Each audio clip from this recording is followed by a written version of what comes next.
चटनी भी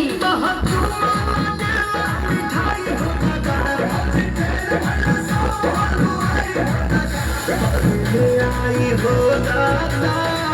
यारे आई हो दादा तुम्हें हरी मिलल बिया हमारा देखाई हो दादा दोनों बेरा तुम्हारा के दिया जाए हो दादा